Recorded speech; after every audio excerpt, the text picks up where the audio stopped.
from outer space to fill the world with terror. What earthly power can stop this terror? That's the signpost up ahead. Your next stop. The broadcasting from outer space. Hey, Loyal Legion, what the fuck is up? It's the podcast from outer space. Your boy Rob Scott. We got Adam Narlock in the house tonight, aka Teabag. Hey guys, thanks for listening. And as always, it's Ryan Scott. Hello, everybody out there. And what is this, guys? Week 3 of quarantine that we're on now? Anyone? I don't know what Anyone week know? it is. You don't know what week it is. Who gives a fuck? Yeah, I mean, fuck it. We'll get right into it. We're going Watchmen tonight. Now we're going there. Yeah, we're going there. Now We're gonna go watch Men. this is going to be It's Ryan's favorite thing. again. This is a little division. What are we A thinking? little division. This This guy, ain't a fucking math test, brother. yeah. Rob over here, not a big fan of the content afoot. That's false. I'm a fan of the comic, not a fan of Okay. the author of the comic. We'll just say that. Okay, now that is surprising, and we're going to get into all of that. I mean, first off, how's everybody's quarantine going? How we doing? Locked up in our houses, in our homes. What are we doing? What do we got? Well, I'll tell you one thing. This fucking Paloma that I picked up today is just doing it for me right now. So I don't know Rob, if you're feeling the same way, but Rob's he's switching to alcohol. He's becoming an alcoholic.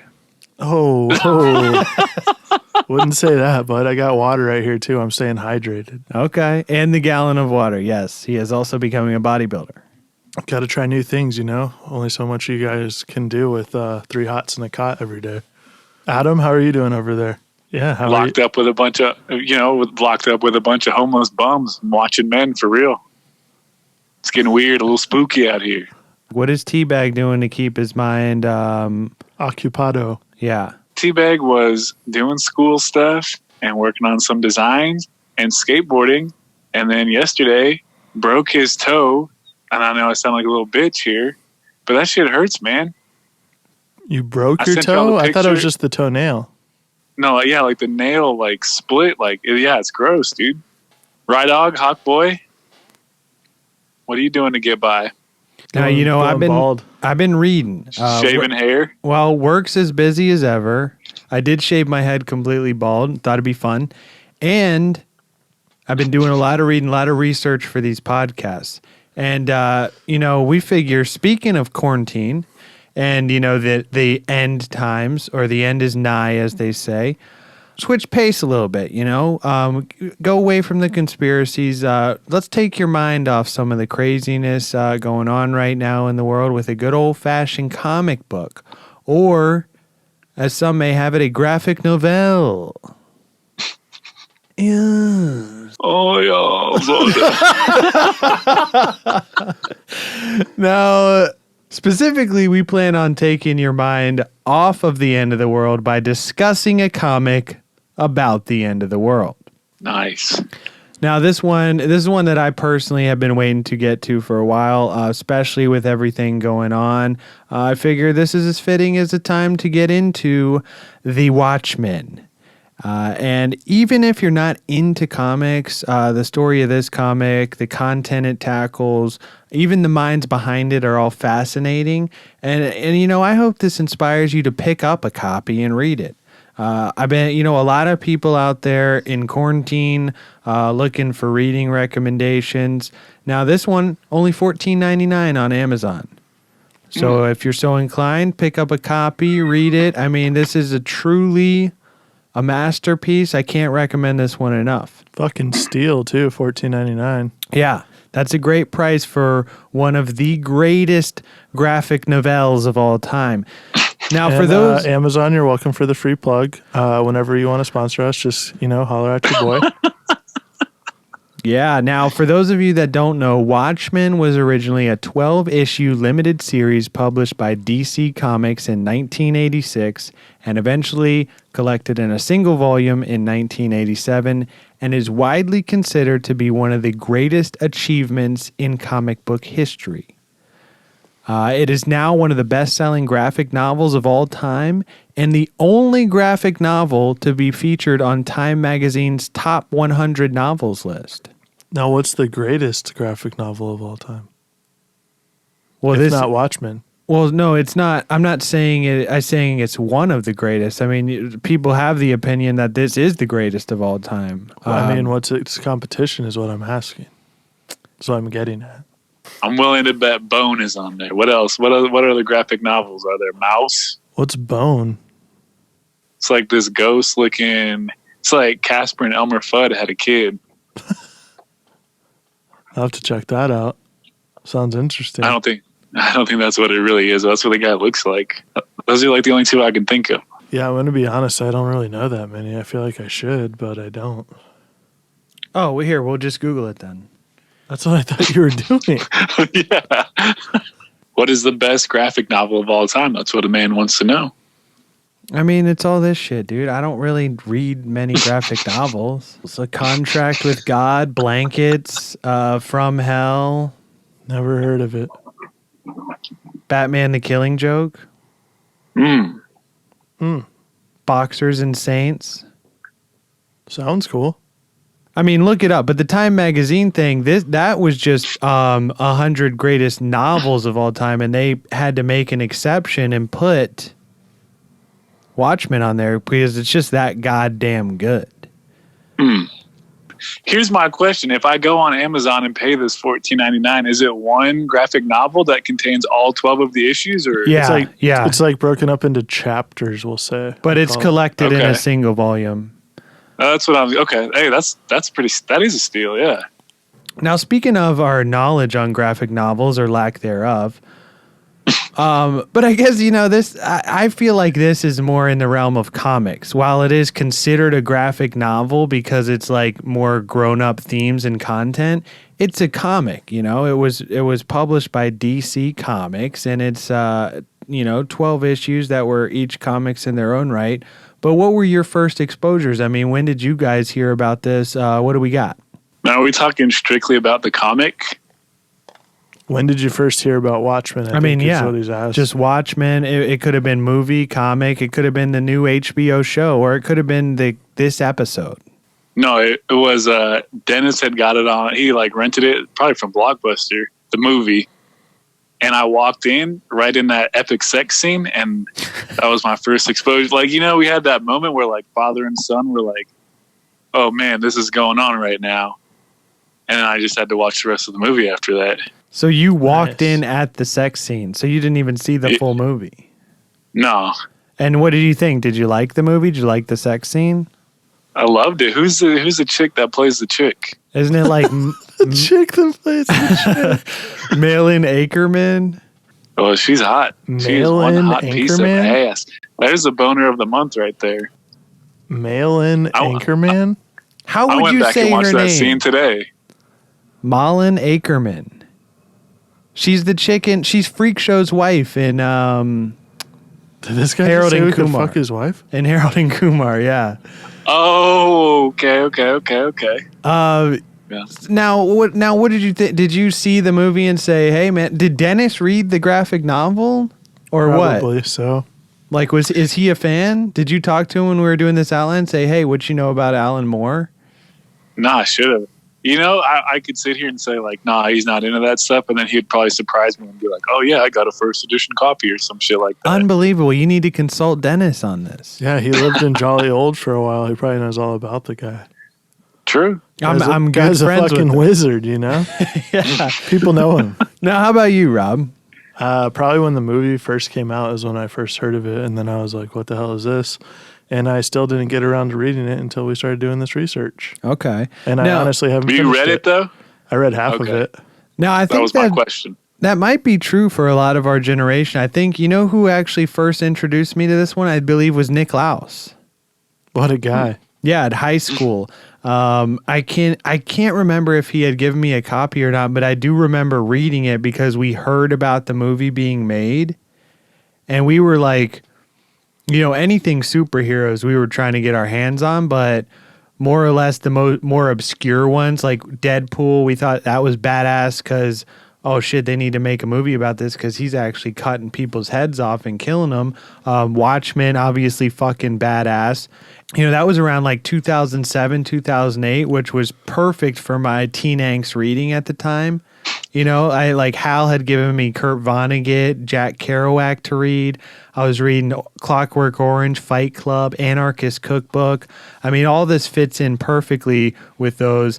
And honestly, if I had to recommend one comic to people who want to start reading comics, this would probably be it. Really? Yeah, you know how you ever meet those people that are like, you know, I wish I got into comics. I just don't know where to start. You know, there's so much content out there. Where do I begin? Where do I pick them up? What do I pick up? Anti-comic, basically. Yeah, exactly. I would give them this. I mean, this is fucking great, and it still holds up. I reread it like a year ago. Still badass as ever. I'm actually currently reading it.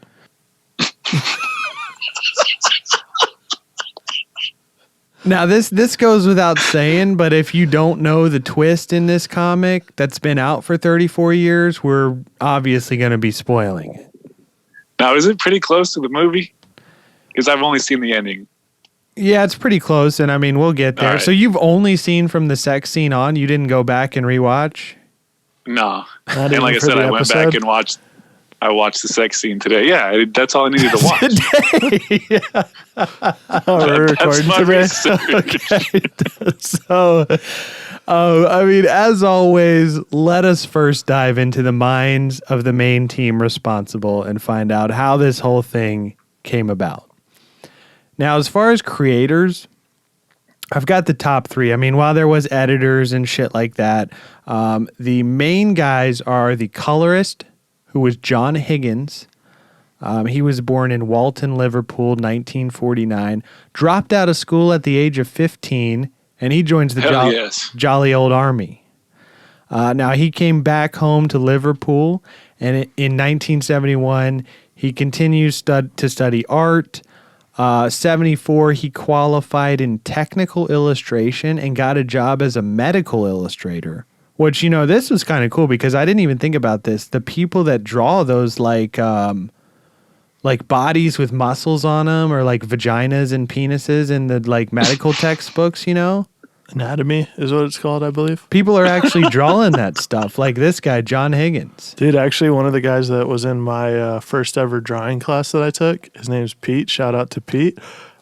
He's actually a medical, I guess, artist, you would say. I don't know the correct term for it. Illustrator, medical illustrator. Yeah, it's badass, dude. That's cool. So 1975, he gets his first comic book art published in Brainstorm.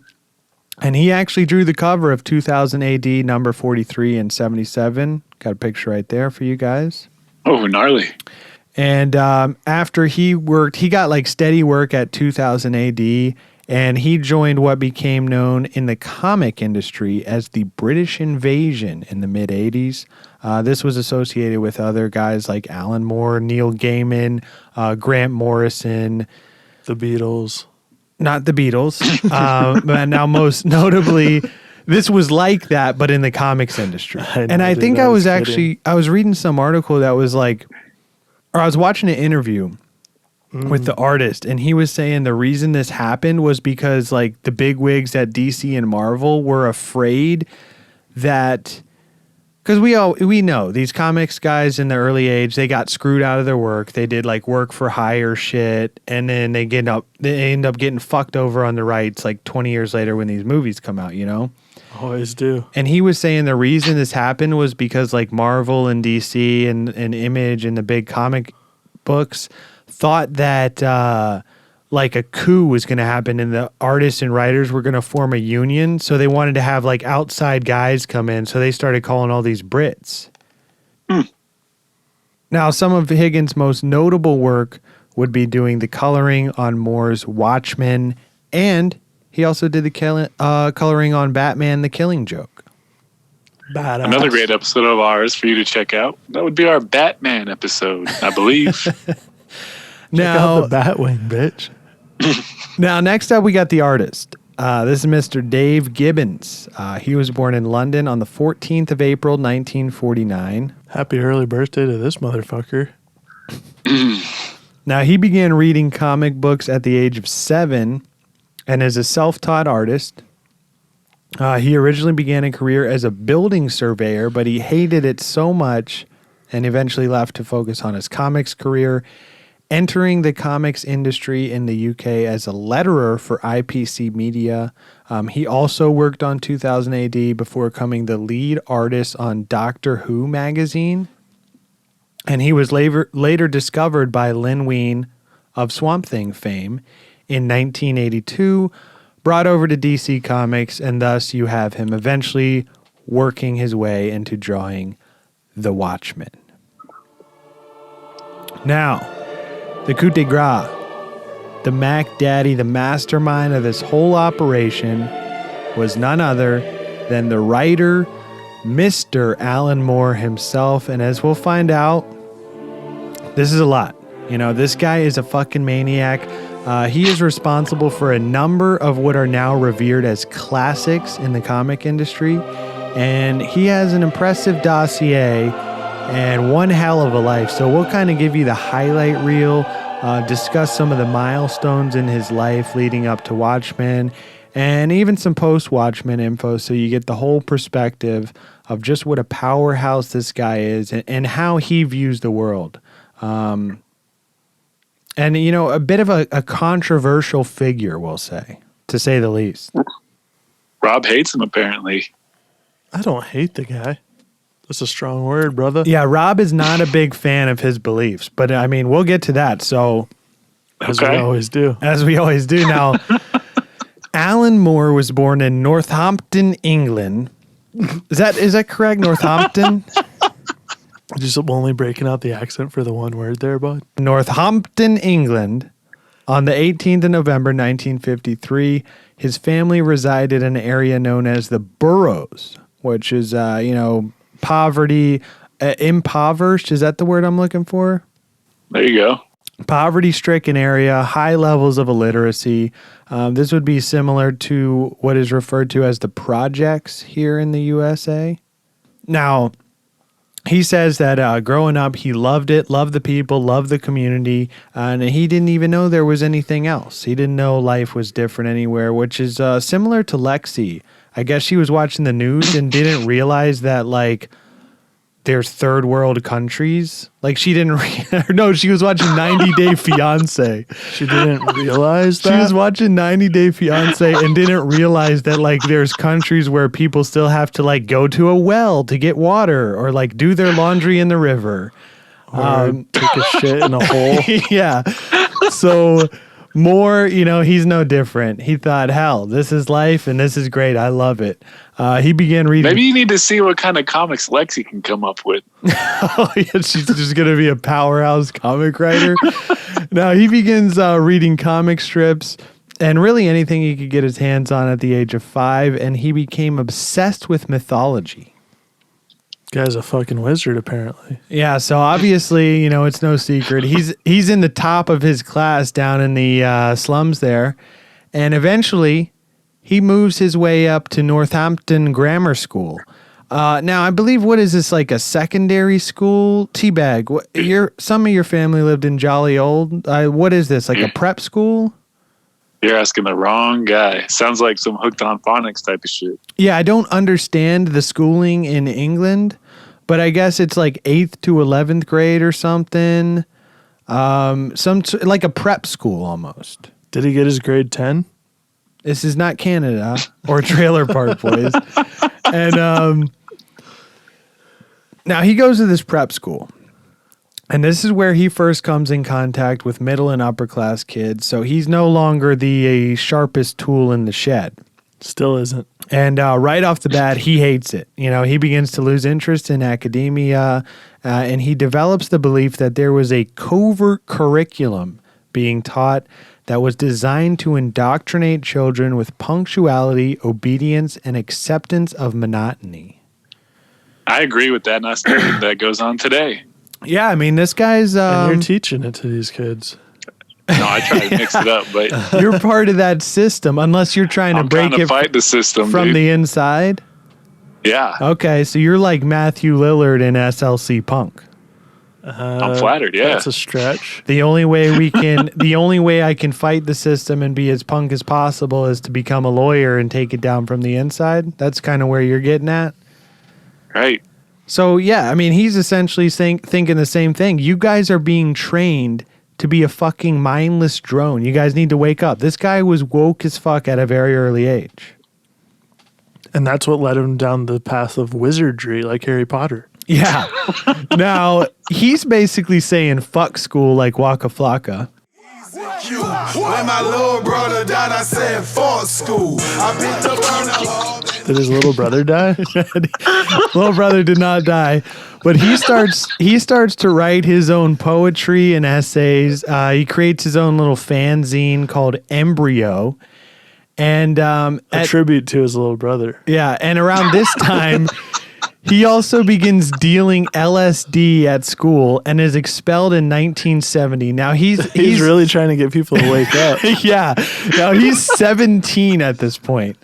The headmaster of the school even wrote letters to other schools telling them that Moore was a complete fuck up and he was a danger to the moral well-being of other students. And Moore, he was basically like, yeah, that's me. That he's probably right. You hate this guy. I love it. Yeah, I know. I love this guy. Alan Moore is very fascinating. This guy's a fucking loose cannon. He's Dude, going I don't off the fucking rails. hate the guy. Stop saying that. I just think he's a fucking pretentious asshole. Rob thinks he's pretentious. But that's probably in the outline. Watch an interview on the guy, dude. Now, Moore, he would comment later in his life about his experiences with LSD, saying, LSD was an incredible experience. Not that I'm recommending it for anyone else, but for me it hammered home the reality was not a fixed thing. The reality that we saw, but us every day was one reality, a valid one. But there was others, different perspectives where different things have meaning that was just as valid, that had a profound effect on me. So he's like Aldous Huxley, Doors of Perception. Or Aldous Snow, whichever one you want to go with. Dropping Aldous Snow. This is Get Him to the Greek reference? Dumbledore. Smoking a Jeffrey. Yeah, he's like Dumbledore and Hagrid rolled into one. Now he starts working odd jobs here and there until he had enough. He thought, I was destined for something more, so he shifts his focus to more artistic endeavors. So the first paid work were for some drawings that got printed in NME, which was a British music magazine, I guess. And around early 1980, he calls up his friend, who's been his friend since the age of 14, Mr. Steve Moore. Now, there's no relation. They co-create the character Axel Pressbutton, who was a violent cyborg, a pretty badass. I was looking up some pictures and some of these old drawings. Kind of reminds me of some like early, like, the look and feel of like those old, like original Ninja Turtles comics. It's kind of like that mixed with like maybe a little bit of, who's the gentleman that did Deadpool? Rob Liefeld. A little bit of that mixed in there. 2 other great episodes for you to check out if you haven't already. Yeah, so check that out. They do this character, Axel Pressbutton, for some comics in Dark Star, which was another British music magazine. These were big at the time, I assume. And Steve Moore wrote the strip using the name Pedro Henry. And Alan Moore drew... just like that. Yeah, now, Alan Moore, he drew under the pseudonym of Kurt Weill. And this was a pun on the name of German composer Kurt Weill. A pun? Well, yeah, so his is spelled Curtvile. The German guy was Kurtweill. Ah. And I believe I was looking up, like, the music guy, Kurt Weill? I do. The indie guy? Yeah, I have several of his records.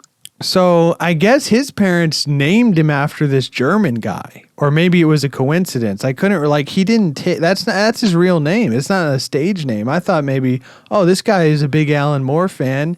Maybe he's doing a stage name, Or maybe he's just badass and doesn't have to change his name because he's not a bitch. Okay, this is what I'm talking about. So he continues to publish a few works under the Kurt Weill pseudonym.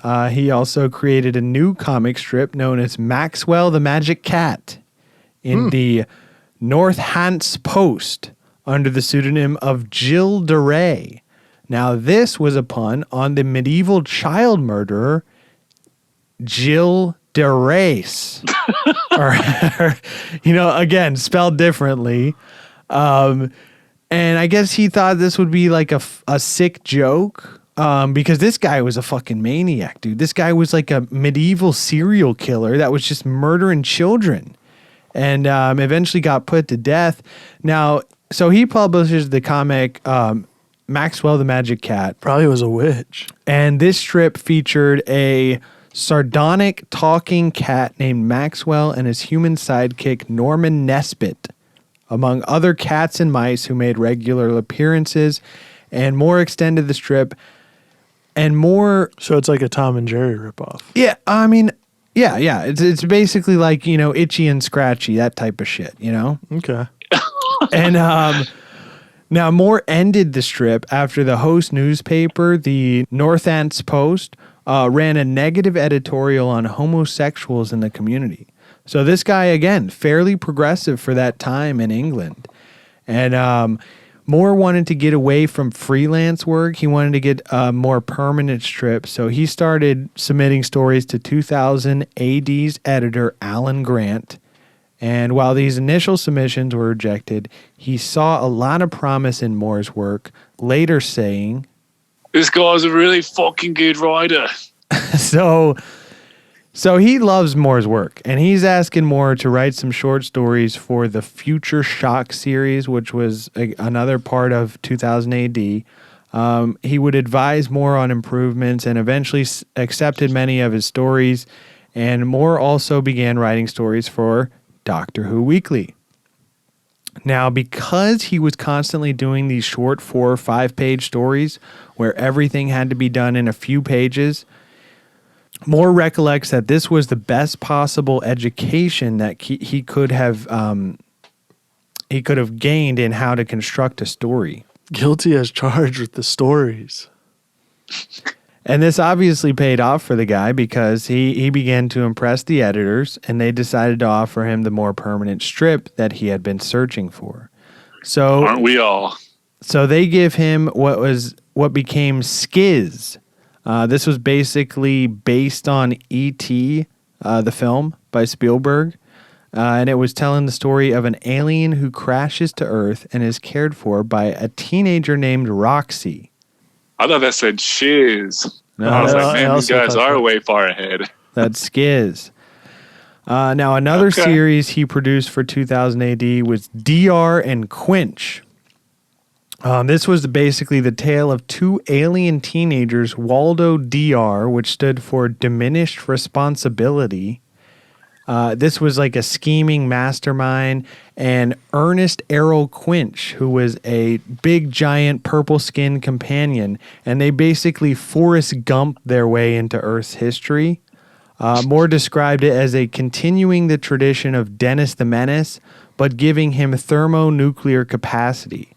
So it's basically like 2 aliens fucking around like Laurel and Hardy, and, getting into all kinds of mischief and stuff.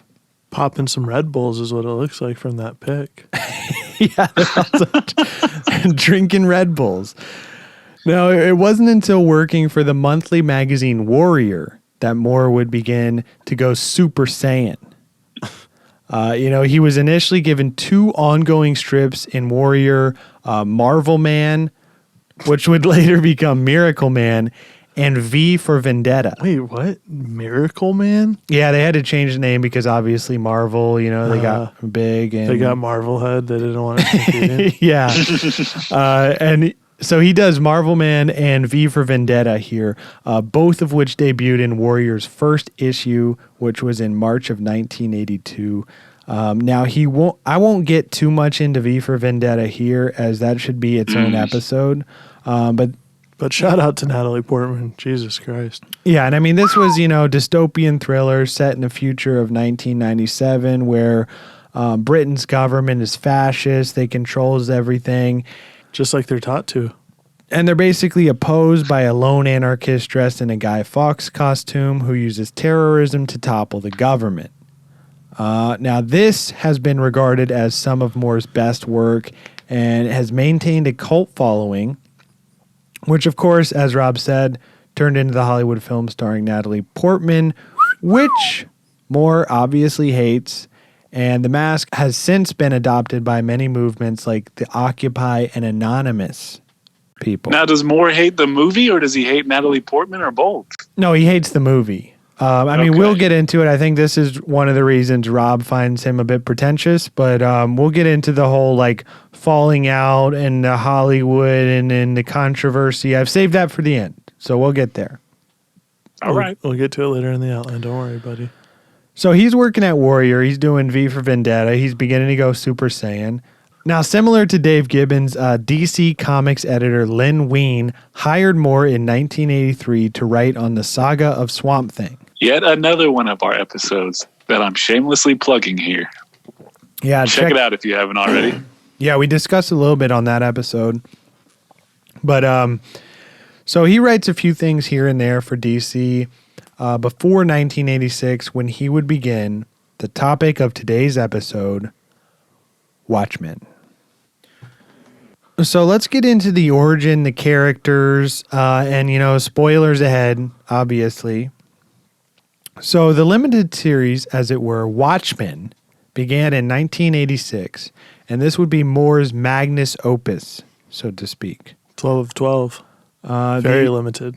Now, the story of Watchmen depicts an alternate history, imagining what the world would be like if costume heroes really existed since the 1940s, and their presence would change history so that the United States won the Vietnam War, Watergate break-in was never exposed, and in this history, this alternate history, by 1985, the country is edging toward World War III with the Soviet Union.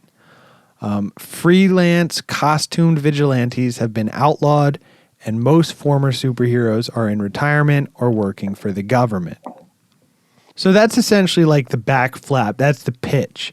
Now, Moore and the artist Dave Gibbons wanted to create a kind of Cold War mystery in which the reality of a looming nuclear war threatens the world. And this was relevant because, late 80s, while the Cold War was winding down, you had David Hasselhoff. Mr. Gorbachev, tear down this wall. He's wearing the light up jacket. The wall's coming down. The Cold War is winding down. But this was obviously still a huge part of the world's psyche at the time, this nuclear threat, Moore says that he wanted to write about power politics. Now, while Ronald Reagan was president at the time that he wrote Watchmen, he was worried that readers might not be into it if they thought he was attacking someone they sided with or looked up to. So that's why in Watchmen, we get a world where Nixon is in his fourth term. And this is because most people can agree that Nixon was a crook, Moore said. He said the 80s were worrying, and, you had mutually assured destruction, voodoo economics, a culture of complacency. He says that he was writing about the times that he lived in. So what I'm hearing is the planets have aligned once again. We got another crook in office. We need to start writing a fucking comic book while the world's all in the same psyche, being scared of this fucking virus, boys. Ooh, trademark copyright. Hey, I said if you want to do a comic, I'll do the writing. You just got to do the drawings. Okay. Adam will be the colorist. Can't leave out that important job. I mean, I could do advertising, anything else. You're going to let me color. I can't even stay in the lines. I'm kidding. We'll dude. get You Adam could be out the there. Market man. No, yeah, he'll be spinning a sign out there. The end is nigh. Now, Watchmen originated from a story proposal that Moore submitted to DC, which featured superhero characters the company had recently acquired from Charlton Comics. Now, Moore's proposed story would have rendered many of the characters unusable for future stories. So the editor at the time, Dick Giordano, His name is Dick Giordano. so he says, hey, love what you're doing here, Alan. Brilliant stuff. But why don't you just create some original characters instead? And Kind of thus, sounds like a real dickhead. well, that dickhead would go on to change the course of comics. Because, I mean, who knows? Maybe it wouldn't have been as big of a hit if he had used these original characters. But All anywho, right, it was a dick joke. Move on. Edit it out. anywho, Oh, you're he- talking about Dick. so he wasn't able to do that, and the characters of Watchmen were born. And still more or less based on existing characters, as this entire thing is basically a satire on the superhero in general.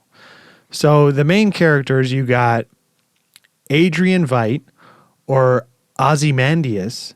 Okay. Now, he was based on Peter Cannon, or Thunderbolt. Hit him with the motherfucking cannon. Got the side-by-side right there for you. You've got Daniel Dreiberg, who was Night Owl 2. He was based on Blue Beetle. And, you know, I feel like a little bit of Batman in there. Now, why the two? Little Batman, little tick. Was yeah. his dad Night Owl 1? Not his dad, but there was a Night Owl 1. Now, I thought you were halfway through the comic. You would have surely known this by now. It was just supposed to be a joke, dude. God damn it. We got Edward Blake, the comedian, who was based off the character Peacemaker. And I feel like there's also a little bit of Captain America. You know, he's got the red, white, and blue shoulder pads. Now, while he is a more menacing character than Captain America, he's still, you know, big barrel-chested freedom fighter, you know? And we got Dr. John Osterman, Dr. Manhattan, who is based off Captain Atom. And also, obviously, some Superman in there. Looks like Captain Planet. Looks like fucking Silver Surfer with a blue dick. Now, we also, yeah, and I guess there is a little bit of Silver Surfer element to him, you know? Put them side by side, dude. Yeah, Tell me you're the right. difference. I'm saying.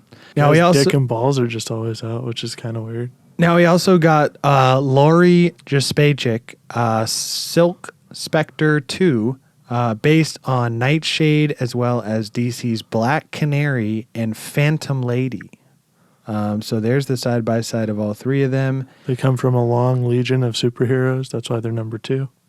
Yes, and finally we got Walter Joseph Kovacs, also known as Rorschach, who was based on Steve Ditko's Mr. A, and Adam's favorite comic. and the Comics Code approved version, The Question. Check out our Spider-Man Steve Ditko episode if you haven't already. Yeah, I think we talked about both The Question and Mr. A at length in that episode. Now, originally I lived that life. Yeah, the Our Mr. very A own life. Mr. A. Now, originally, Alan Moore, he didn't want to use new characters. He thought it wouldn't hit as hard with the reader. But he did change his mind, realizing that if he wrote them well enough, That this shit would hit different. yeah, you know, if he made them generic enough and made them kind of like superheroes that felt familiar, it would still work. I mean, that's why we have all those influences in there. You know, you got Night Owl, a little bit of Batman, they got the Blue Beetle. As you were saying, we got the Silver Surfer, Captain Atom as part of Dr. Manhattan. I mean, if we're being honest here, I feel like Rorschach's more like Batman than Night Owl 2. Okay, well, then there you go. That's playing perfectly into what he was going for. He's trying to make these people generic enough that you got a little bit of everybody and everybody. Does that make sense? It's a superhero orgy is what you're telling me. Yeah, you know, you see one of these guys and you can pick out maybe like 5 or 6 characters in them. And you can say that a little bit of that guy was inside of him. Yes. Now, Alan Moore says on the basis for the comic, I suppose I was just thinking that that'd be a good way to start a comic book. Have a famous superhero found dead. As the mystery unraveled, we would be led deeper and deeper into the real heart of a superhero's world and show a reality that was very different to the general public image of a superhero. So he's got the idea. He's got the characters. Now, once Gibbons signed on as the artist, they begin banging this thing out. They sit down at Gibbs' place. So are these guys just doing this straight from Jolly Old? Yeah, they're over in Jolly Old. They're living in Jolly Old at the time. Work from home. I like it. Yeah, I mean, it's comics, dude. They got to draw in their studio. They're artists Ahead of the times. of their craft. So they discuss their influences. They got Will Eisner in there, who was he's famous for doing The Spirit, and Steve Ditko was another big one. Spider-Man, Doctor Strange. Gibbons specifically cited Steve Ditko's work on early issues of The Amazing Spider-Man as an influence, as well as Doctor Strange, where he says, even at his most psychedelic, Ditko would still keep a pretty straight page layout. Now, Moore cited William S. Burroughs as one of his main influences during the conception of Watchmen. And are you guys familiar with this guy at all, William S. Burroughs? I've heard the name. This guy is a fucking maniac. He's actually like He's a maniac. So he's a writer. floor. He's associated with like the Beat Generation, and this guy actually he graduated Harvard. Brilliant writer. He got himself addicted to heroin just as like an experiment. Just so he could like write about it. And then he also wrote this, like, we studied this guy a little bit. One of our college professors actually knew this fucking maniac, and he hung out with all those beat guys. And he was saying that he wrote this thing called like word virus, where he thought like, it's just like the classic Inception. Like, Teabag, if I tell you don't think of an elephant, what do you think of? An elephant. Yeah, he thought words were like a virus. So that by like reading words on the page, you were basically manifesting it in your mind. like thoughts in it, and that spreads into like something else. Like, I mean, how high on heroin was he when he thought of this? yeah, idea? check this guy out, man. This guy was way ahead of his time. Now, he admitted that Burroughs' use of repeated symbols that would become latent with meaning in Burroughs' only comic strip, The Unspeakable Mr. Hart, was a big influence. However, Now, what are the odds that a guy named Burroughs influences a man from the Burroughs? you're right there. That's a Burroughs synchronicity, dude. That's a fucking virus, dude. That's a word virus. Yes. Now, one of the biggest influences for both of them in the beginning is Mad Magazine's famous 1953 parody of Superman, which was Super Duper Man. Mad Magazine, Jesus Christ, unbelievable. Yeah, Mad Magazine. Basically, like, this became, I guess, the word virus for the entire thing. They wanted to take this and do like a 180 pivot. They wanted to go more dramatic instead of like over the top comedic. Even the visual choices of the layout of the whole thing were meticulously planned. As Watchmen, it turned away from the comics norm as they chose to use secondary colors. They divided the page into a 9-panel grid instead of a few panels that vary in size, which was typical for comics at the time. Issue number 5, which is Fearful Symmetry, has the pages laid out so that the first scene mirrors the last, the second scene mirrors the second to last, and it continues so on and so forth until you meet in the middle of the comic. It's actually fucking awesome if you go back and flip through it. Now, Gibbons said the way they did this was they did 2 pages at a time. There weren't fax machines back then, so Alan would give 2 pages to a taxi driver who would drive 50 miles to where he lived, and that's how they kind of communicated on this stuff. Oh, and then just go to one person's house. Hey, man, they had to meet a deadline, dude. Alan had to be writing at his house. He had to give the stuff to Dave, who was drawing at his house. Dave said when they began bumping up against deadlines, he had his wife and his son drawing up the 9-panel grids to save time. Now, I got a theory that that's why they're symmetrical, is because he had other people drawing his damn pages for him. Well, just the grids. Yeah, but just, hey, do 2 of each of these. Boom. No, they actually... Time saver. No, do you understand the symmetry is of the scenes themselves, not just the grids? And it saved time. Well, yes, he's saving time by having them draw him the grids. Now, when Moore wrote the script for the first issue, he realized that he only had enough plot for 6 issues, and they were contracted for 12. So Moore came up with the idea to alternate issues that dealt with the overall plot with origin issues for each of the characters. Origin story, nice. Yeah, which is actually fucking badass. Now, the cover of each issue serves as the first panel to the story, Gibbons said. The cover art of Watchmen is in the real world. It looks quite real, but it's starting to turn into a comic book, a portal to another dimension.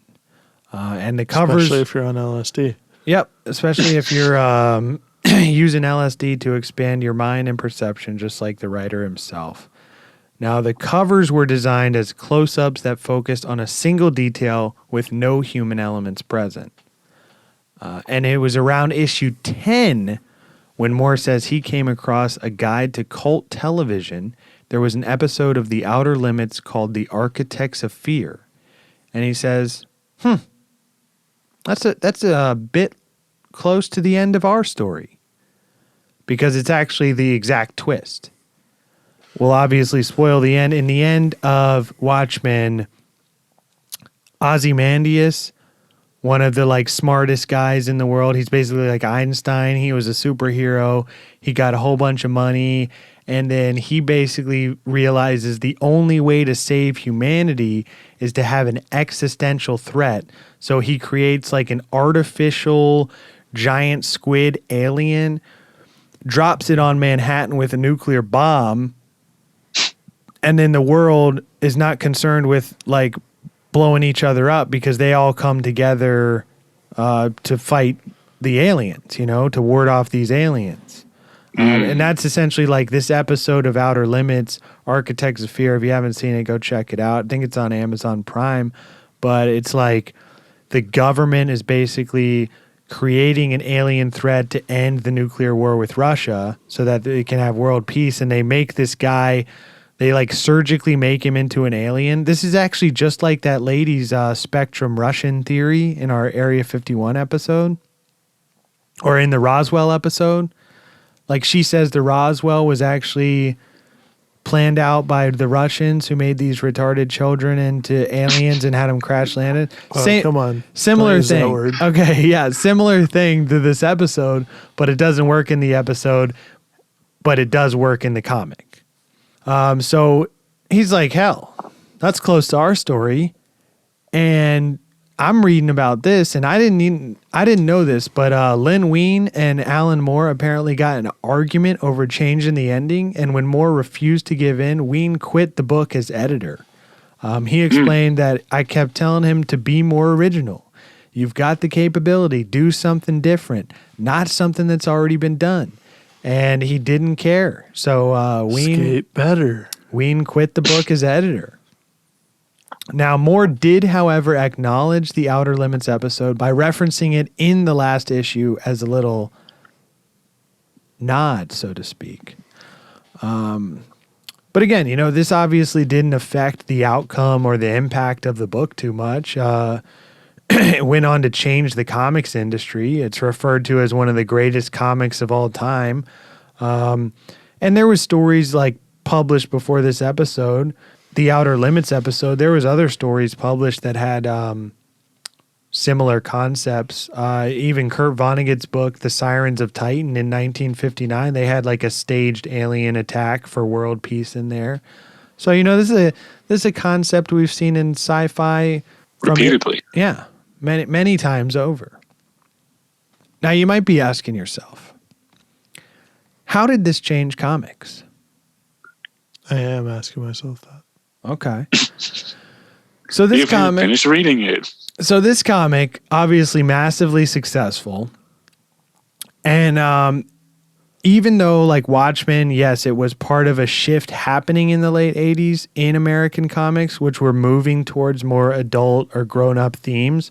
Watchmen went on to have a huge influence on the entire industry of comics and graphic novels for years to come. DC Comics exec Paul Levitz in 2010 said that along with The Dark Knight Returns, Watchmen set off a chain reaction of rethinking the nature of superheroes and heroism itself. It pushed the genre darker for more than a decade. The series obviously got a whole bunch of notoriety. It would continue to be regarded as one of the most important literary works that the field of comics has ever produced. Watchmen essentially took the history of comics or the superhero and was using it as a lens for looking at the complexities of the human condition. What are their motives for dressing up and fighting crime? How would it be if they existed like this in the world that we live in? He basically used the story as a means of reflecting anxieties and to deconstruct or satirize. Satirize? Is that a word? Satirize. Satirize the superhero concept as a whole. Well, also what happens when the good guys don't always win. Oh, that too. But again, it depends on what you think is good and who you think is good. It's not a clear black and white like Mr. A would have you believe. Who watches The Watchmen, am I right? Yeah, now many hold the opinion that Watchmen is Moore's best work, and it is also regularly described as the greatest comic book ever written. It is the only comic to win the Hugo Award in a one-time category, Best Other Form. And this is actually a pretty big deal because Hugo Awards, that's like that's basically like the Oscars for sci-fi writing. And I guess like a comic has never won that before or since. Now, Watchmen is non-linear and told from many different points of view. It includes self-references, ironies, even layout experiments such as the symmetrical design of issue 5 that we discussed. And all of this reflects Moore's interest in the human perception of time, which is a big theme in Watchmen with the Dr. Manhattan character and its implications for free will. Now, favorite characters of Watchmen, what do you guys got? The Polish chick in the yellow suit that gets nailed. Okay, so you like Silk Spectre too. If that's her name, sure. That's your favorite. He likes number 1 also. Now, fitting you should like her because she's actually, I believe... married? No, not married. Isn't she like a redhead in the comics? I believe so. I mean, maybe brunette, but... oh, yes. It looks a little red the way they colored it in there, so... but the real question is, do the carpets match the drapes? Well, you'll have to ask Night Owl. Night Owl 2. Now, okay, Rob, what do we got? I mean, Rorschach's kind of a dick, but I would probably say he's my favorite out of all of them. Okay, not interesting. surprised. Yeah. No, if I got to choose one, I'm going Dr. Manhattan. I think that Because he's a total asshole. No, he's fucking Manhattan. badass, dude. Yeah, Manhattan. I like it. You want to take me with you? His origin in the comics is awesome, and I see a little bit of myself in him. He really doesn't give a fuck about anyone or anything. Just like you. Not a total asshole, though, huh? People say that he's like, what's the word? Apathetic? A prick? There you go. No. Now, okay, so obviously, well, maybe not obviously if you've never read the damn thing, but what if you've read half of it? So, well, you fall into this category because Rorschach is your favorite, but Rorschach quickly became like one of the most popular characters. And Moore would go on to comment on the popularity of Rorschach, saying that there were certain areas of the comic book world where Watchmen cast a black, bleak shadow. He originally intended Rorschach to be a warning about the possible outcome of vigilante thinking. But he says an awful lot of comics readers felt his remorseless, frightening, psychotic toughness was his most appealing characteristic. And this was not quite what he was going for. He wanted to kind of make it like this is what a Batman would be in the real world, but he had forgotten that to a lot of comic fans, that's smelling bad and having bad hygiene and not having a girlfriend. These are actually kind of heroic. So Rorschach kind of became the most popular character. Because you got to think, this is pre-Frank Miller Batman, although I believe that Frank Miller's Batman came out that exact year.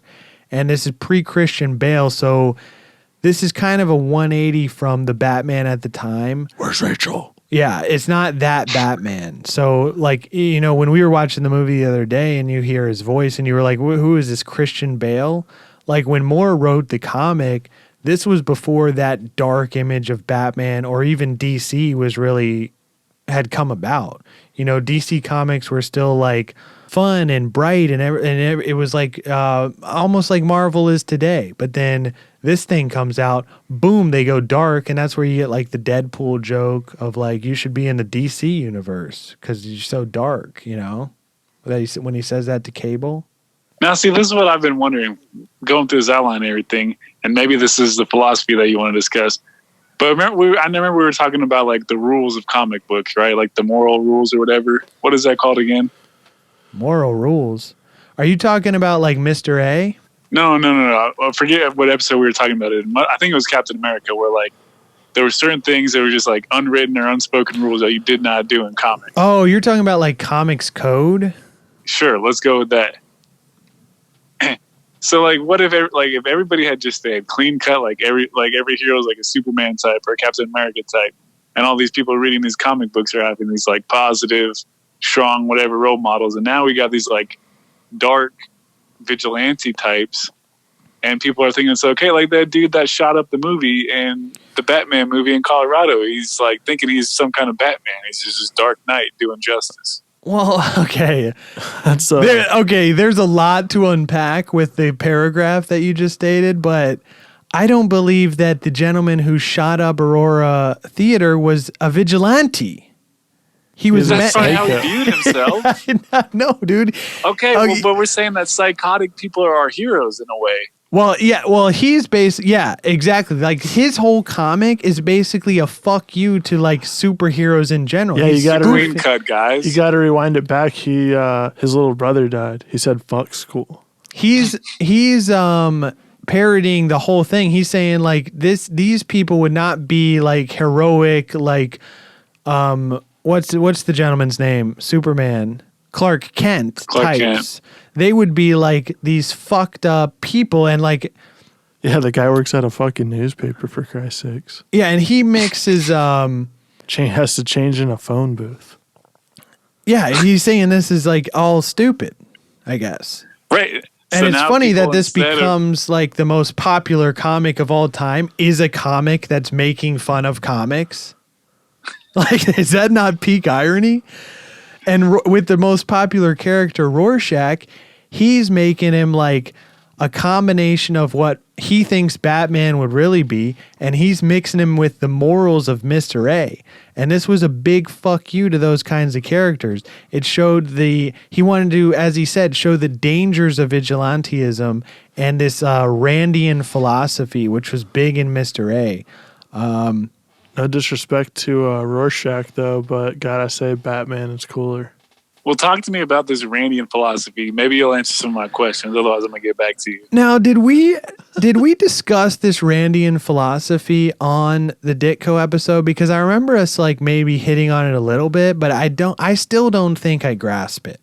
I think we did touch on it briefly. So, like Ayn Rand, she wrote The Fountainhead and Atlas Shrugged, and she basically had this philosophy which became what is it? Objectivist? Yes, objectivism. It's like you basically make your own happiness. There's no greater good, shit like that. And you're basically in it looking out for yourself to get yours. And what Steve Ditko did, he was a huge fan of Ayn Rand. So he made this guy, Mr. A, who goes around and he's saying like, there's no gray area. Like you're either fully evil or fully good. And there's no middle ground. There's only black and white. Like nobody is in this gray area. So, you know. That's very subjective though. Yeah, again, like what is this coming out of left field? Subjective? Objective? Subjective? What do we got here? What's this? No, I'm just saying, like, Only a Sith. if you're saying like someone's only good or only bad, that's just dependent on what you think. Like, you can't just say, oh, well, you're evil because this is what I believe. Yeah, so you're spouting out exactly what Moore is getting at. Moore is saying, hey, there's a flaw in this. Like, this, who makes this guy, Mr. A, so mighty that he can judge who's black and who's white? He's saying, like, this is wrong. Like, obviously it could be different in somebody else's head. So he wanted to give a big fuck you by making the character of Rorschach. Oh, you hear that? He's saying fuck you to Mr. A. Yeah, but see, that's You can't what go to my restaurant anymore. that's what I don't get though. Is like, if Rorschach is supposed to be that guy, he's kind of like an asshole though. Exactly. That's what Moore's saying. That person would be a fucking asshole in real life. And they The good would, guy. but see, like, He's not a good guy though, I think is what the point is. he's not necessarily that he's not a good guy. Like, obviously, yes, some stuff he does is going to be good, but it's just like he was exploring in V for Vendetta. Like, using terrorism and like killing innocent people as a way to like get your views across, even if you are the hero, like, is that good? He explores that in the graphic novel V for Vendetta and comes to the conclusion that, like, no, the hero is not justified in using this means to an end, and that's why he has to like give up the mantle to Evie. You know? Maybe he just lived long enough to see himself become the villain. Yeah. So we're just gonna start now quoting Batman. Now, so that's also like going on the lines of, you know how they say one person's terrorist is another person's freedom fighter? Never. Yeah. You never heard that? One man's trash is another man's treasure. Dude, it's the same fucking thing. One person views them as a terrorist while they view themselves as a freedom fighter, you know? I mean, I get what you're trying to say, but I've never heard it put in those words. Isn't that what the quote is? One man's not terrorist is another man's freedom fighter. Well, these are the Ask ideas. Alex Jones. Yeah, these are the ideas that he's just trying to explore. Is like, you know, I guess maybe a level of like true goodness, or maybe there is none of that, and it's all a gray area. Like, he's going a full 180 of Mr. A, where Everything's a gray area. Yeah, everything's a gray area. Because this guy's fucking breaking in people's houses and eating their beans. Yeah. So there you have it. I mean, that's what we got on Randian philosophy. If anybody out there has maybe read some of this Ayn Rand stuff, let us know, because we're clearly struggling with it. And I did not read this one in school. Or maybe if your name's Randy and you have a philosophy that you want to share with us, hit us up. Her name is not Randy. Rob has this specific thought that it's Randy and then like N, Randian philosophy. Maybe it's her pseudonym. Yeah, and Play Randy. on words. So, do we want to get into the film? Oh, It's I only don't one want scene you need to but watch. We will. So, Watchmen has a long history with Hollywood. In 1986, which is the same year the comic came out, producers Lawrence Gordon and Joel Silver of Matrix fame acquired the film rights to Watchmen for 20th Century Fox. Now, Gibbon says he remembers meeting with Joel Silver, who wanted to cast Arnold Schwarzenegger as Dr. Manhattan. Fuck yeah. And Gibbons was like, you know, I mean, he's got the physique, but the German accent. And he was just like, yeah, it doesn't matter. Also, Robin Williams was interested in coming on as Rorschach. Now, can you imagine that for a second? I'd like to get in a time machine and make that happen. That shit would have been Dude, sick. imagine Robin Williams as Rorschach. And even Richard Gere was interested. Now, I did not get a reading on who Richard Gere was interested in playing. I'm assuming maybe Night Owl. Night Owl too, probably. Makes sense, you know? Now, obviously, Alan Moore declined to write the screenplay, so they enlisted screenwriter Sam Hamm, who said he was coming off writing Batman. Is that his real name? Yes, that's his real name, I believe. Now, he was coming off writing Batman, and he was asked to take a stab at Watchmen, and he thought it was too much to compress into 2 hours. Honestly, it is. And he says, yes, the comic is a spectacular piece of architecture. Trying to replicate it was simply impossible. That's impossible. Now, he did change the ending around, but then it switched to the hands of Warner Brothers, who pushed for director Terry Gilliam of 12 Monkeys and Fear and Loathing in Las Vegas fame. Gilliam eventually left Watchmen, describing the comic as unfilmable, and Warner Brothers dropped the project altogether. Now, Moore even has said that when he was writing all this stuff throughout the 80s, he preferred to concentrate on things that only comics could achieve. The way a great deal of information could be included visually in every panel, juxtaposition between what a character was saying and what the image the reader was looking at would be. He says most of his work from the 80s onwards was purposefully designed to be unfilmable. But no fear, in 2001, Gordon partnered with Lloyd Levin and Universal Pictures, and the comic was given the script treatment by David Hayter of X-Men fame. And eventually, Hayter and the producers left Universal due to creative differences. Now, in July 2004, it was announced that Paramount Pictures would produce Watchmen, and Michael Bay was considered to direct. But eventually, they attached Darren Aronofsky of Black Swan fame, and he was going to direct Hayter's script, but he eventually left. Paramount gave up as well. In 2005, Gordon and Levin met with Warner Brothers again to develop the project. Tim Burton said that he was interested in directing the film, but ultimately turned it down until finally it comes in the hands of old Zack Snyder of 300 fame. Sounds like this fucking thing is cursed. I mean, it's a hell of an undertaking, dude. So Zack Snyder gets this thing. He's got his screenwriter, Alex Tse.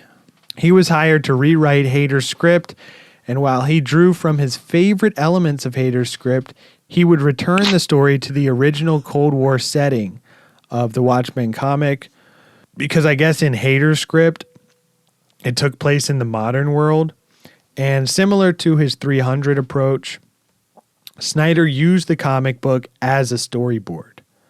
Now, filming started on September 17th, 2007 and ended on February 19th, 2008 with a budget of $130 million. It only pulled in $185 million at the box office. Now, this film does have a 64% on Rotten Tomatoes. I'd give it a solid 71. Okay, really? Now, what do we think in Teabag? What's your Rotten Tomatoes score on this one? I mean, I only watched the 2-minute scene, but I'd give it a 69. Well, you said you watched the rest of it with your dad. It's like a 3-hour movie. That sex scene's not even halfway into it. It's 2 hours and 38 minutes. That's all I remember. I'm not going to lie to you. Okay, unbelievable. So, now, Rob, you're saying 70. You're going a little higher? A little bit. Okay, now, what did you not like Still specifically? a Rotten Tomato, though. What did you like? What did you not like specifically? I think just like, you previously mentioned, and every fucking person besides Zack Snyder has said that it's damn near impossible to turn into a movie, and even he couldn't get the fucking thing right. That's left out an imperative piece of the story. Yeah, that is true. Now, anything that you liked? I mean, that's a pretty high score for just saying that he couldn't get the fucking thing right. I mean, I thought it was visually very well done, and the guy's a hell of a director, but I'm not blaming the fact that the story was just too hard to squeeze into the Hollywood ideals of 2-hour time limits. I feel like it should be done and honestly, I only really watched 2 of the TV episodes that I wasn't that impressed with, but I think that it would have been better to do it as like a 12-part series, like a little mini series type thing. Yeah, I think the original director wanted to do where that. like each section could be like an hour or however long, and then it's like a little bit less compressed. You know what I mean? Okay. But hey, what the fuck do I know? Yeah. And, you know, Zack Snyder, I mean, you can claim he's a hell of a director. I mean, 300, you know, as honestly, I'd put probably Watchmen or Dawn of the Dead as maybe his best stuff. I mean, What about Wonder Woman? Dude, he's done some of the stuff that gets comic fans so fucking pissed off. He's done Sucker Punch, which people notoriously hated. He did Man of Steel. Wow. He did Batman vs. Superman. Yeah, it sucked. Fucking god awful. He partially directed Suicide Squad and Justice League. People fucking hated that too. Okay, but I'm saying he's the director. He's not the fucking guy that wrote it. Whoever wrote Batman vs. Superman's a fucking retard. That should never have happened. Hey, we say on the spectrum. If you say, hey, here's, you know, a couple mil to direct this fucking superhero movie, you're probably going to take it. Okay. Yeah. Now, honestly, we are probably being a little too hard on Zach. But I'm saying if you watch 300 or Watchmen and just take it in for the visuals, those are both visually badass movies. Oh, yeah. I'm going to say great fucking soundtrack, great casting, and honestly, great cinematography. It does look like a really fucking good film. And Adam can vouch for us on this one. Great sex scene, am I right? I mean, they pretty much almost show full penetration. I'm going to debate that a little bit. I'm going to say two scenes that Snyder did particularly well on was the intro. I mean, this is one of the greatest intros, I think, of any comic book movie ever, except for maybe that Swamp Thing with CCR that we talked about. Nah, this was better. I mean, you got Bob Dylan I give it playing, to Bob Dylan. Yeah, over the scenes of like the original Minutemen. It's real fucking badass. Just Google that, you know, Watchmen Intro. You can find it on YouTube. Or just watch the film. And the Dr. Manhattan scene. Fucking great scene. It's exactly like the comic. He did a great job of mixing that all together and showing you everything you need. And really, aside from this, though, the film kind of missed the mark. I think one of the big reasons is that, like, not only did he change the ending to where you don't have the alien threat of the giant squid, he, like, tricks it into making a nuclear blast and everybody thinks it was Dr. Manhattan. So then Dr. Manhattan just leaves Earth, which is like totally different than the comic. And well, he still left Earth at the end. Yeah, but it's like... But not because everyone hated him. Yeah, it's like his whole plan was... The entire point of the comic was left out of the movie. And then, like, well, I don't think the entire point...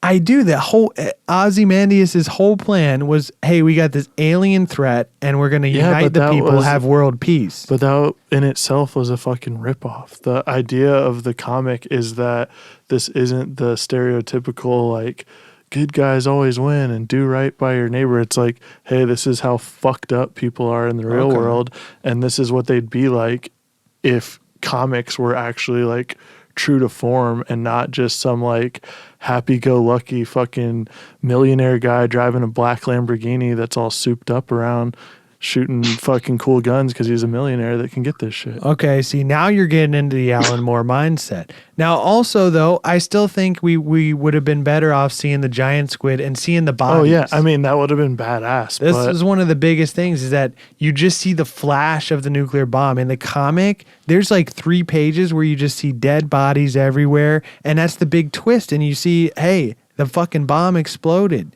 We couldn't stop it. Maybe they had like a Tropic Thunder situation on set and the explosion went off too soon and they were just like, hey, we got to just roll with this fucking footage that we got. With this flash. Now, I will say another... You know, it would have made the movie better than a giant squid. What's that? Giant spider. No, this is not Superman. But... Another way it kind of missed the mark is we didn't get the origin of Ozymandias. In the comic book, we get that origin, and this is why it's such a big shock as to the twist in the end that he's the mastermind behind this whole he thing. kind of just shows up at the end. You kind of in the movie, you just like if I had never read the graphic novel and just saw the movie, I'd be like, who the fuck is this guy? Who the fuck even is this guy? They give you kind of no background on him. He's just kind of thrown in there, hanging out in Antarctica in the pyramids. And spoiler alert.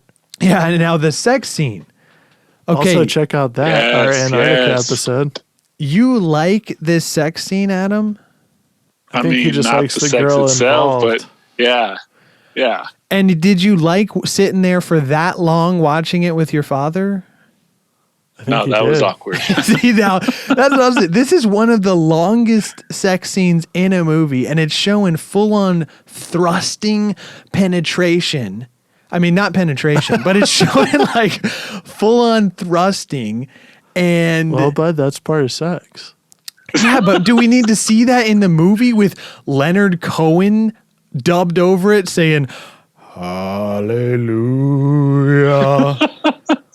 hallelujah"? Like now, every time I hear that song, this is the scene that I think of. That's better than thinking about Shrek. You think of Shrek having sex when you hear the song? No, man, that song is in the movie Shrek. Well, probably you're saying though would have been better if they had a sex scene in Shrek. I don't think that's what he's saying at all. That's not what I'm saying at all. Okay, I'm just saying. Google the scene. Give us your opinions on it. Other than that, I mean, he did a pretty good job with the Rorschach character in the film. But I think like the overall substance of the movie, it just seems more hollow than the comic. The twist doesn't hit the same, as we said, probably because he changed the whole thing. And, the twist doesn't hit the same because it's not fucking there. That's what I'm saying. He missed the mark. But it's also like, you got to know, okay, Zack Snyder, come on. I assume this is a big comics guy. How many Comic-Cons do you think this guy's been to? And he doesn't know, hey, when you're dealing with comics, it's comic book 101 that when you fuck with the original source material, people are going to get pissed off. And I'm sure this is magnified, and as Watchmen is so revered in the comics world. Maybe you ever think maybe Zack Snyder is in his own mindset of like Alan Moore type, where he's like, fuck these comics, I'm just going to do whatever the fuck I want with them. And if people get mad at me, they can suck my dick, because guess what? I already got your money. Because look how many fucking movies he just rattled off that he's fucked up.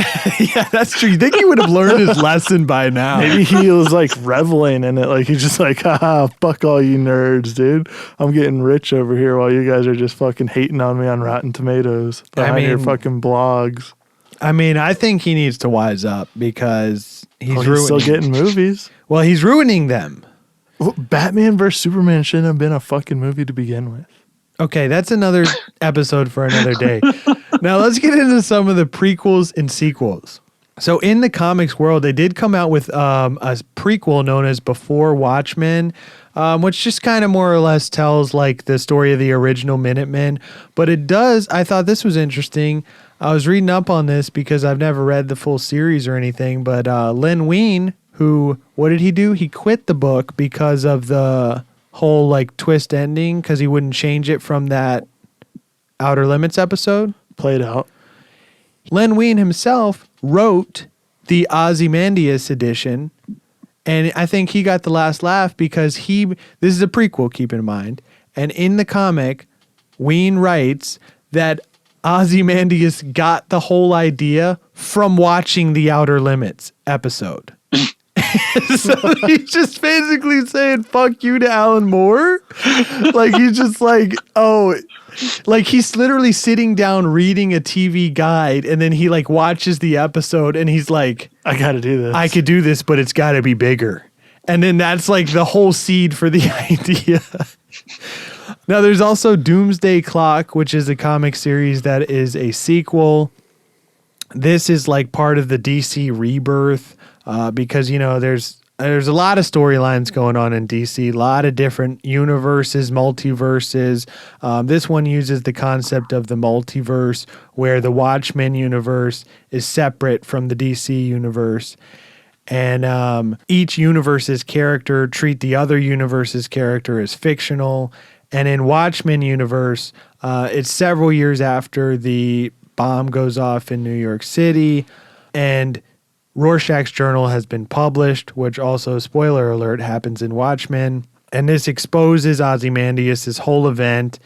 And then now you've got Ozymandias, who's a fugitive, and he's gathering other guys to find Dr. Manhattan, bring him back to save the world. So it's pretty cool. And also in the actual DC universe, in the Doomsday Clock, you have the Superman theory taking place, which is basically a conspiracy theory that accuses the federal government of the United States of creating its own metahumans and creating an international conflict leading to an arms race. So you got all these things playing in the Doomsday Clock. Pretty cool series. Check it out if you're so inclined, if you're really bored in your quarantine. And then we got the new HBO series, which is also a sequel. Now, T-Bag, I'm assuming no, but have you seen this? You assume correct. Now, so I watched the whole series in preparation for this because I watched like the first 3 episodes and just kind of lost interest. It was just kind of boring.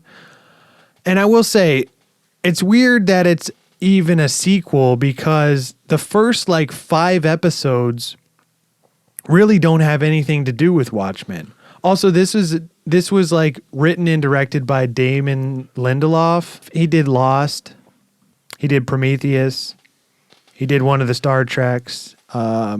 So, you know, this is a big wig writer, and he decides to pick up The Watchmen. Now, he does claim that Watchmen is like the greatest piece of fiction ever produced, the original graphic novel.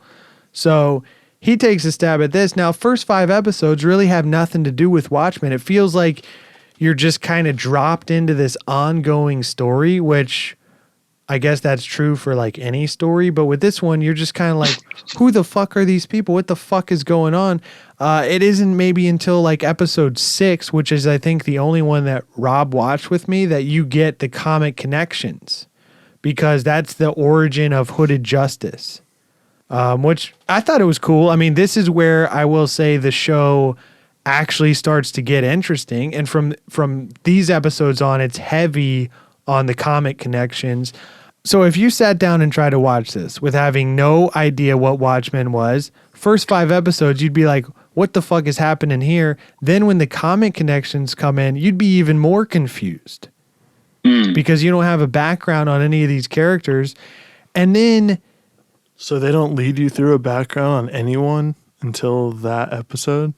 Well, you kind of get them like throughout watching it, like it goes back, if that makes sense. Okay.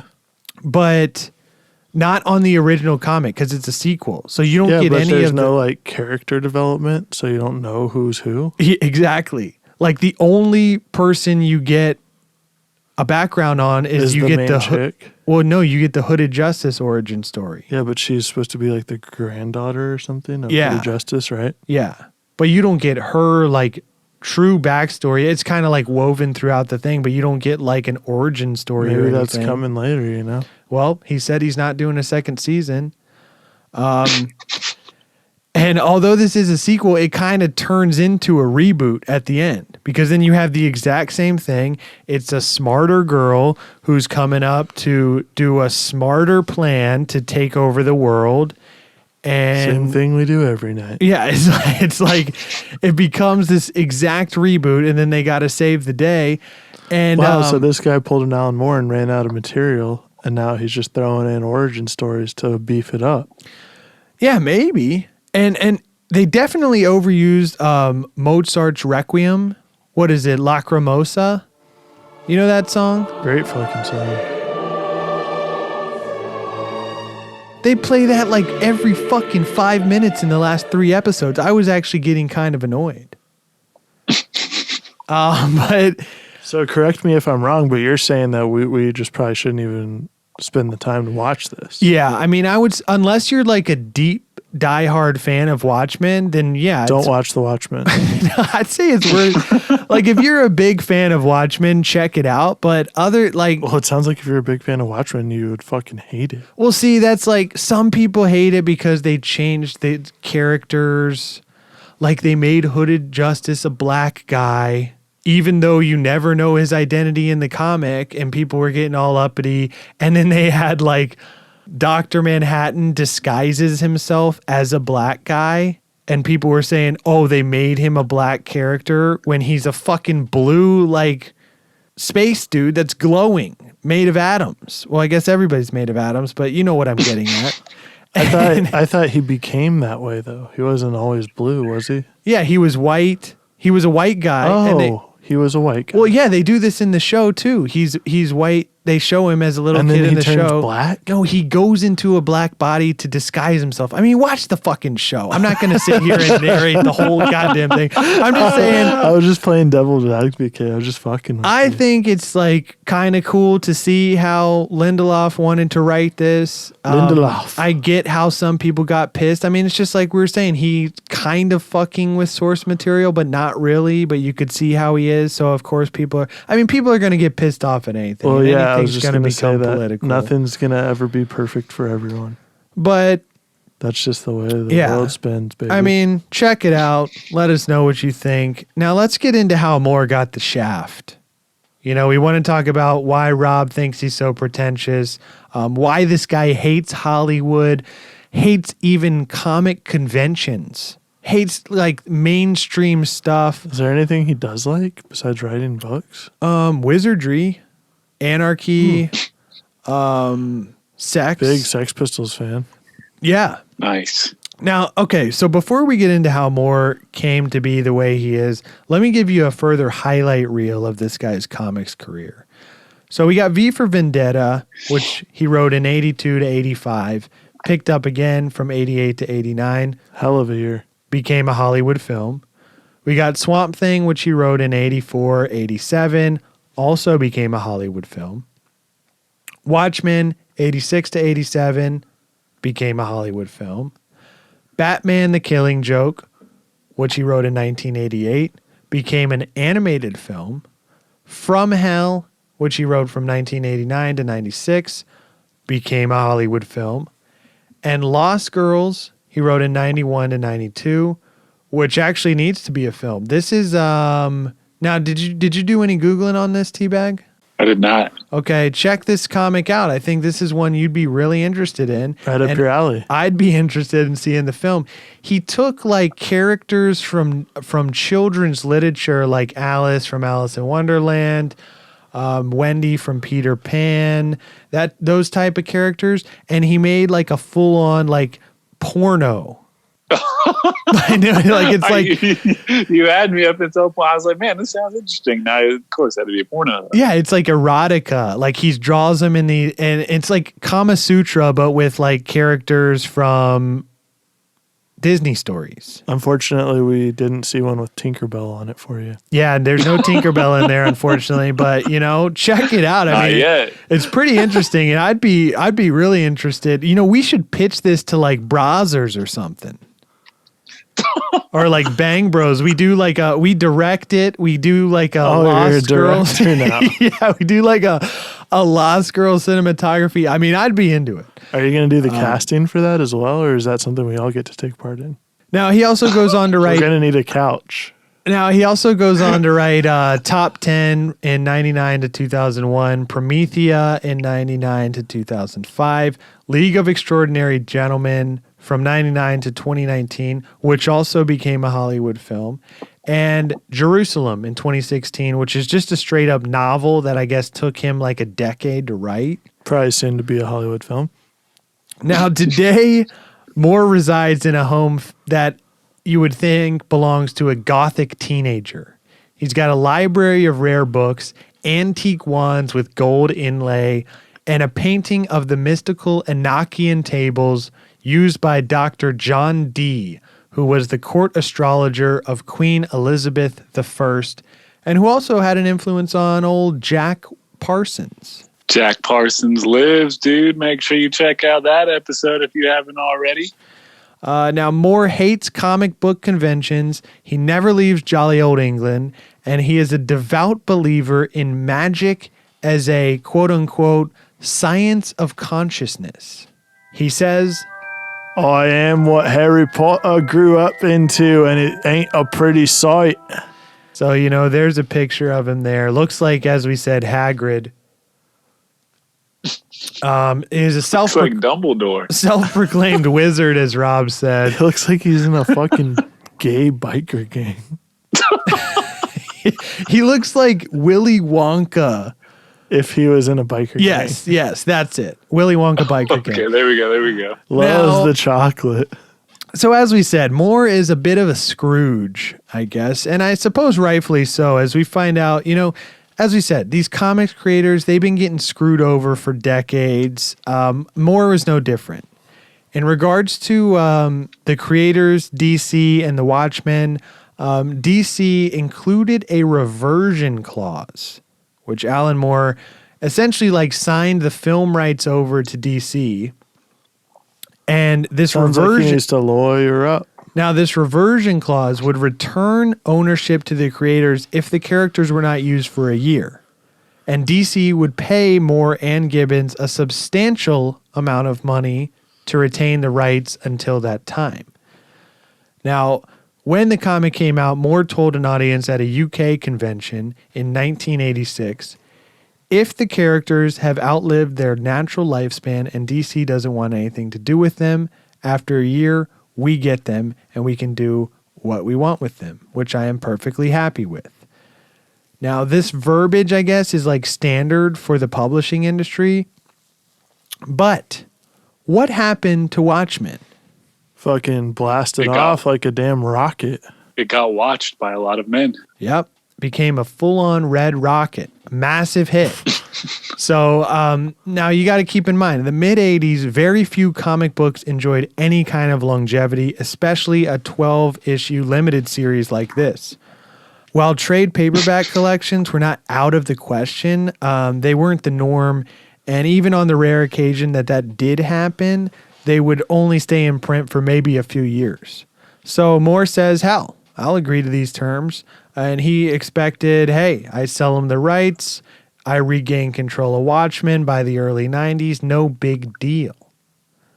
But since Watchmen was such a success, DC was not going to, and probably never will, put the book out of print. Same exact shit happened with V for Vendetta, which I actually think was on the same contract because this was also DC and it was around the same time.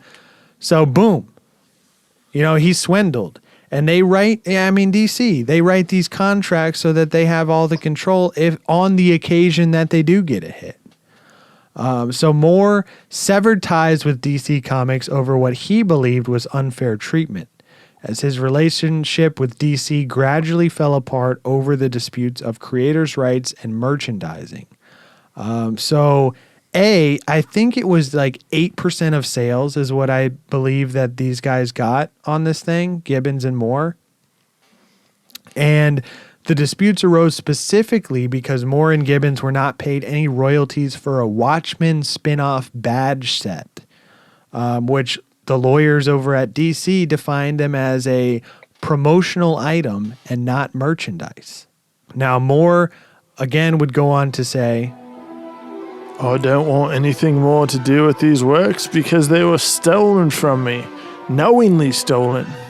so according to Moore, DC hijacked the properties he created, and the American film business has distorted his writing beyond recognition.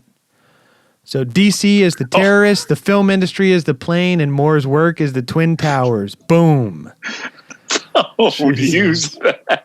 They are fucking him left and right. Now, Moore even said to a DC exec, he said this. You've managed to successfully swindle me, and so I will never work for you again. So this is how his relationship fell out with DC, but I think his true disdain for Hollywood began in 2001. Because that year we get the first film adaptation of Moore's graphic novels, which was From Hell. This was by 20th Century Fox. Basically, This was based on his extensively researched account of the Jack the Ripper murders, starring Johnny Depp. And it was hell of a movie. It was originally put out in a 572-page black and white title.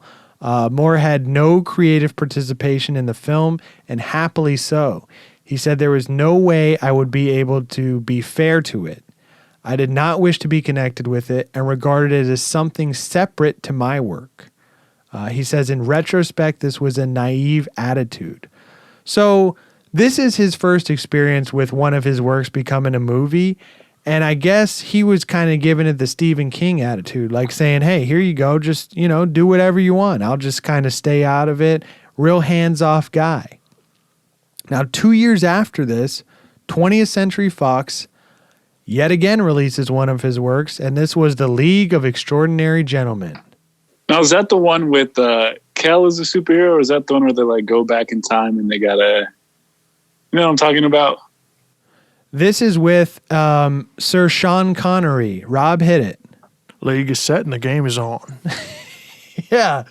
This is League of Extraordinary Gentlemen. It's like Mr. Hyde and Dr. Jekyll, the Invisible Man. It's like using some of those like common stories if they were like a superhero team. Oh, yeah. Jules Verne and stuff. Got it. Massive piece of shit when it came out.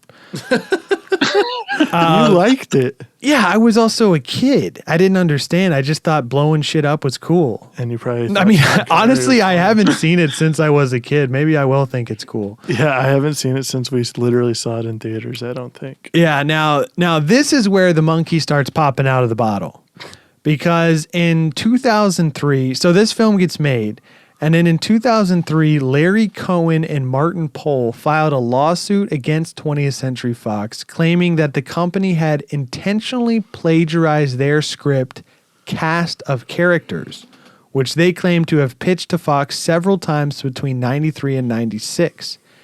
And that Fox basically got Alan Moore to write the League of Extraordinary Gentlemen comic as a smokescreen.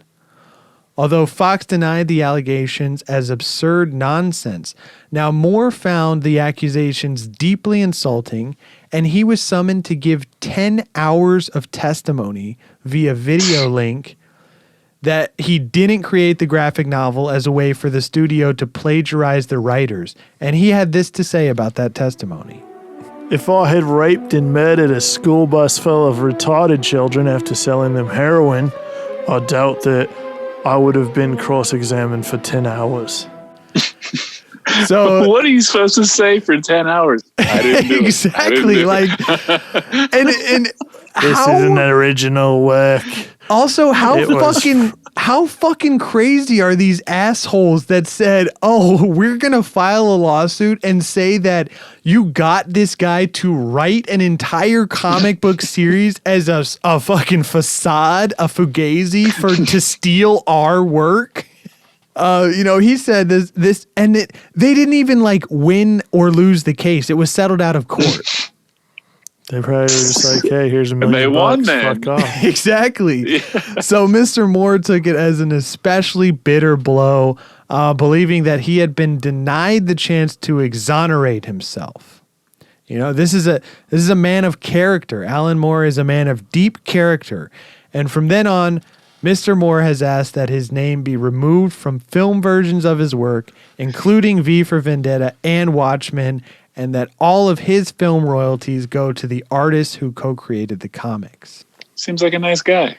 Yeah, he seems like a nice guy. Now, in regards to the highlight reel, which like almost every one of his comics has become a film adaptation, Moore himself has since been opposed to film adaptation, stating, I wanted to give comics a special place when I was writing things like Watchmen. I wanted to show off just what the possibilities of the comic book medium were, and film's completely different. So to round this one out, Moore says that if we only see comics in relation to movies, the best that they will ever be is films that do not move. So now what do we think of that? Now, Rob obviously thinks this guy's pretentious. What are we thinking over here, Teabag? I mean, that's a bar right there. This guy's got Yeah, bars for Moore's days. dropping bars for days. We've already seen that with his comic highlight reel. And his whole school bus full of children that he sold heroin to. The guy spits, keeps it real. This motherfucker spitting. Am I wrong in this that they were going to pay him 8% of the profits? And he basically said, fuck off? What, for the movie Watchmen? Yeah. Oh, maybe that's where I got the 8% from. Because 8% of 185 is about 15 mil we're looking at there. Yeah, but again, I'm saying this is a man of deep character. He wrote his comics specifically to be the medium of comics. Well, they already made it, so he might as well fucking cash the fuck out is all I'm saying.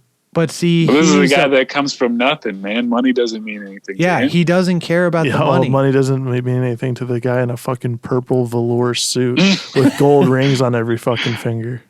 He's a rapping wizard. Leave him alone. Hey, you know what they say about wizards? They never die. So you just think he should basically swallow his pride and say, fuck it, give me the money, let me get paid? Well, I honestly think I formed my opinion about him before I read that they made him do a 10-hour fucking video. That's kind of fucked up. To prove that That's the one thing that's going to change your opinion. I'd probably be pissed off about having to do that too if I was him. But I mean, look at like the way that he was treated when the first couple films came out. I mean, yes, the lawsuit is definitely a fucking blow, but to like swindle him out of his own rights like that. But I mean, I guess that is again his fault. Yeah, but I'm saying when you fucking sign paperwork, that's just the fucking game, buddy. Yeah, I mean, I guess there's there's no arguing that. The lawyer Rob right there. No, but I'm saying, like, if you signed a fucking contract that says, hey, I don't get the rights to this, if you wanted the rights to it, then guess what, buddy? You should have said, hey, I don't like the way this contract is worded, and have my lawyers take a look at it and submit you a new one. But he didn't fucking do that, so I can't really feel bad for the guy. And then on top of that, if I'm wrong in this, then fuck me. But if they were like, hey, you know what? Sorry that we fucked your movie up. Let us give you 8%. And he was like, go fuck yourself. And then he's still bitching about it. Then like, well, I don't think it's that. I think from most of the interviews I watched with him, it's not that like. It's just the fucking principle that they made it into a movie and he didn't want it to be that and form. It's the thing of like when you, well, that. But I get that from like an artist perspective. Like when you sign up to do a movie, DC's not just saying, hey, sign this thing, we'll give you 8%, even if we fuck it up. Like they want him to endorse the movie. They want him to be like, hey, I stand by what the folks at DC are doing, do some press. And he's like, fuck you guys. I don't even want my name attached to this shit. Like he would rather just say, hey, give my money to the artist. I just don't want anything to do with it. That's a bold strategy. I mean, I think that's hey, I'm with you, man. I would say fuck it and let me get the paper. Moore is a real soul skater. But yeah, Moore he's a fucking real deal wizard, and he's a fucking anarchist, so he probably just hates like American capitalism in general. But from most of the things I gathered is never that leaves jolly old, you said. Yeah, he never leaves jolly old. But I think he just hates like America. Not America, like no, Hollywood.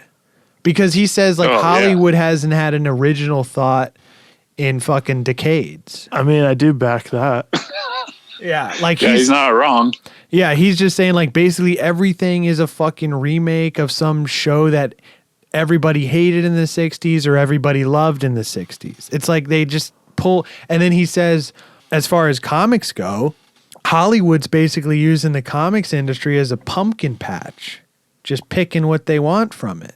And he's like, hey, you can do a lot of cool shit in the comics medium that you can't do in books. Well, I guess this was his original philosophy, but again, I think that's kind of flawed in this day and age, would you say? The pumpkin patch analogy? Like movies can basically do what comics can. Like back in the 80s when Moore was writing V for Vendetta and Watchmen, like, yeah, CGI and effects hadn't caught up. Like you watch some of those early comic movies and they're fucking god awful, like Captain America. It's not like today where you got these Marvel movies that you can literally do anything. Look at fucking Doctor Strange. Yeah, this is very true. Yeah, so I think like now, I mean, I wonder if he actually does watch any comic movies. I would assume I not. highly doubt it. He said he's vehemently against them. But I was wondering, like, does he like any films? Is he just a bitter old guy? But he does I like... imagine his house looks a lot like the Sanderson sister house in Hocus Pocus. That was turned into a museum? Like he just has like weird books and dead shit on the wall and like a big cauldron over the fireplace. Oh, yeah. And then a bunch of fucking wands. Yeah. And he's like, these fucking Hollywood people trying to ruin my fucking writing. now I was curious, does he like any films? Now I did find an interview where he says the film Orhée, I guess, is that how you say that? Orhée is one of his favorites. It is French. And this will be one of our Just Google It's for this week. Check this out. Type in Orhée. That's with 2 E's, Orphee, mirror scene. And what he likes specifically about this, like I'm thinking maybe this guy just doesn't like CGI. Because in this film, this guy goes into like a mirror world. And obviously this film was made in like the fucking 50s.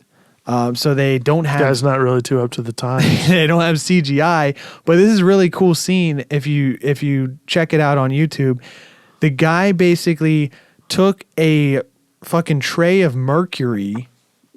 He took a tray, filled it with mercury, tipped the camera on the side so it looked like a mirror, and then the guy pushes his hands through it, and then it switches to a scene where he's walking through a doorway, but it looks like he's going through a fucking mirror. It's fucking badass. And I guess he's just more of a fan of like practical props than CGI. Practical magic also. Because, I mean, if you think about it, some of that CGI really doesn't hold up. And maybe he was a man before his time. Maybe he knew, hey, this CGI is not going to hold up. So League of Extraordinary Gentlemen is a piece of fucking dog shit. He's not wrong in that thing. And once again, they ruined my works. But... I mean, as far as Watchmen goes for the future, no real plans that I could tell. Lindelof said that he would not be doing a season 2. I thought that they would based on the ratings. This was like one of HBO's biggest hits in the last couple years. Really? Yeah, but he I was looking at like one of the last episodes got like, I guess there was some show Pretty Little Lies that was really big, and this one got more views than that. I don't know, but it was a big hit. But he's saying, hey, no plans for a season 2. He actually confirmed that, and I'm sure DC is going to continue to print, release special editions, and I guarantee we'll get a fucking reboot in like the next 3 years of the film. You know, they're doing look at how many fucking Spider-Man films they've done in the past 10 years. Unfortunately. And it was 2009 when they did the last Watchmen film. I guarantee they're going to do another one coming up. Another one. But there you have it. Watchmen, check it out. Read it if you haven't. I want to cite New York Times, The Vendetta Behind V for Vendetta, QZ.com, Why Alan Moore Wants Nothing to Do with HBO's Watchmen, EW.com, Watchmen Oral History, BleedingCool.com, Len Wein, The Outer Limits and Rewriting Watchmen, and thecomicbookconnection.com, Watchmen Feud with DC Comics Explained. So check out those articles if you want more information on Alan Moore and his history. And I mean, that's it for me. What do you guys got anything? What do we got? TLDL? Yeah, I feel like TLDL, Watchmen is the grown-up Incredibles. Love it. And Alan Moore is a wizard. Okay, there we go. Let us know if there's anything that we didn't discuss that you want to hear, or if you got an episode that you want to hear. We're working on a few more in the next couple weeks. So got some listener requests in and got some spare time on our hands. Yep, got some spare time, so we got some other stuff we're working on. So stay tuned for that, and stay safe out there, guys. Signing off. Loyal Legion, as always, thanks for tuning in to us. We appreciate you guys. As Ryan said, if you got an episode you want to shoot our way, feel free to hit us up. podcastfromouterspace.com. You can slide in our DMs on the gram, Podcast from Outer Space, or shoot us an email, podcastfromouterspace@gmail.com. Thanks again. Shout out real quick to Rebecca Ramsey, who worked on the visual effects of Watchmen and some other superhero movies, passed away recently. I'm sure Mr. Moore would not be happy about that, but pour one out for her. Other than that, thanks for all the love we've been getting. Stay strong during these tough times, and so long, and thanks for all the fish.